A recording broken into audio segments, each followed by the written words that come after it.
Saya sekarang memendani gerakan kembali ke desa.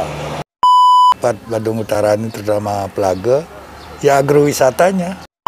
Cerangsari kan dapat desa wisata nomor 1 di Indonesia. Jangan melihat di Kuto aja. Kira-kira calon Bupati Badung yang punya hati untuk Bapak di sini, kira-kira menurut Bapak Agung siapa?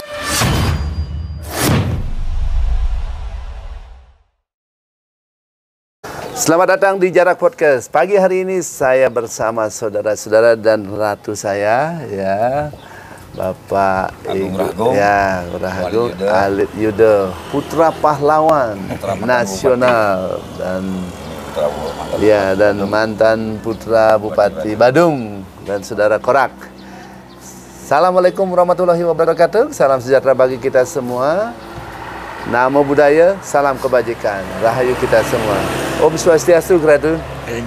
Ya, hari ini cerita yang tidak begitu serius, tetapi kita berada di Pelaga. Ya, Pelaga itu adalah Badung Utara, yang mana ini ada jembatan yang terpanjang di Pulau Bali. Ya, ini mungkin menjadi barometer Kabupaten Badung khususnya.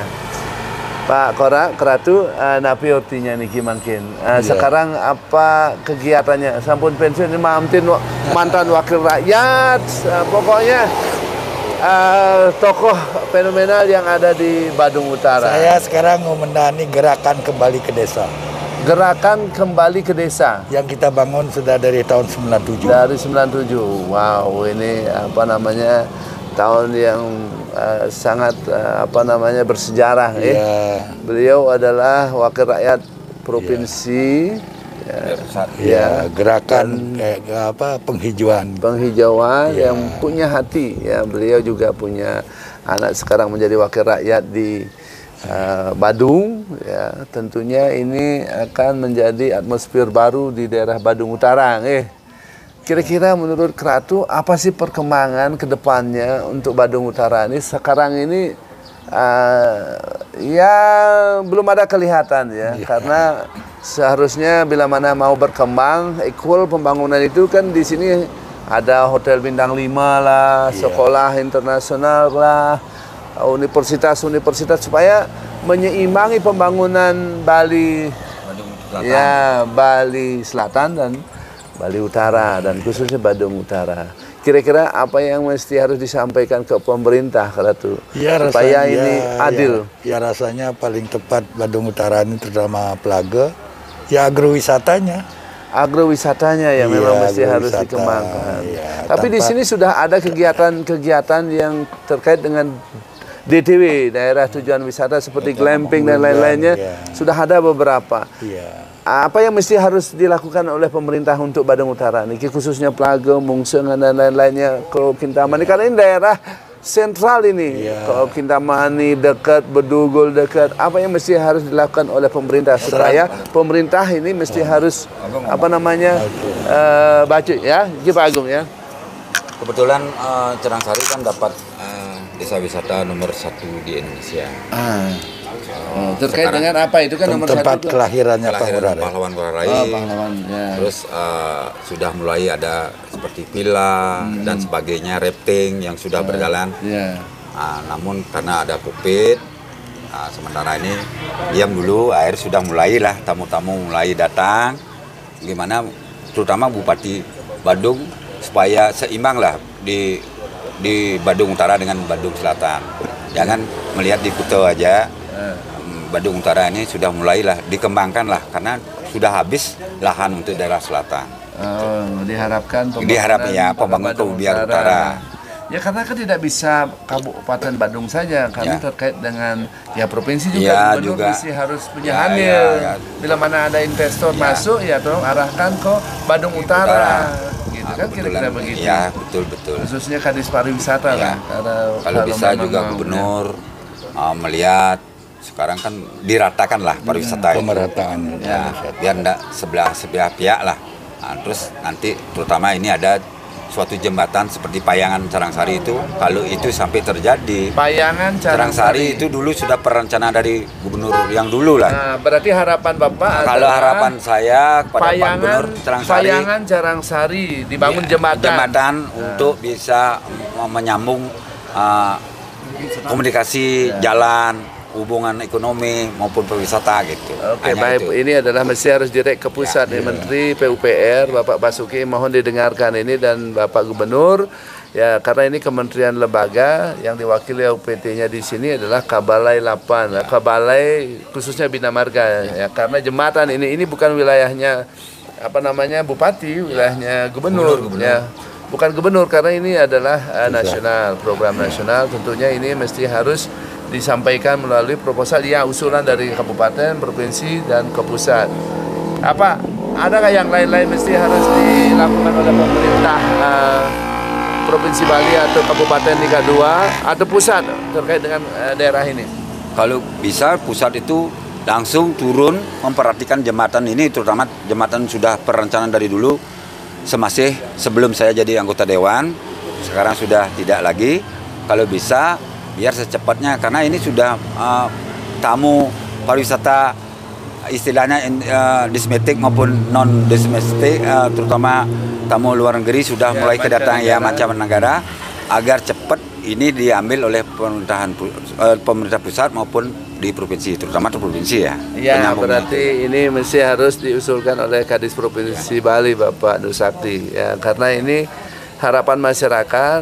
Beliau berdua ini mantan wakil rakyat, tentunya diperhatikan, mudah-mudahan didengar oleh beliau sehingga menjadi renstra ke depan 2023, 2024, mungkin 2025, 2026. Kira-kira apa yang mesti harus disampaikan terkait dengan agro. Ya. Di sini masyarakatnya kan kebanyakan petani. Ya, tentunya ini menjadi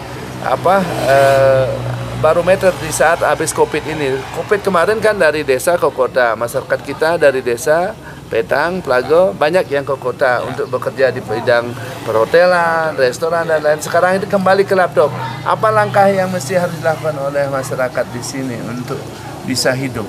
Ya, sementara dia mencoba hidup dengan berdikari apa adanya yang ada, dikelola seperti nanam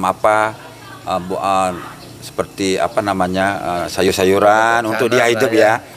Sekarang karena COVID sudah mudah-mudahan cepat berlalu semuanya.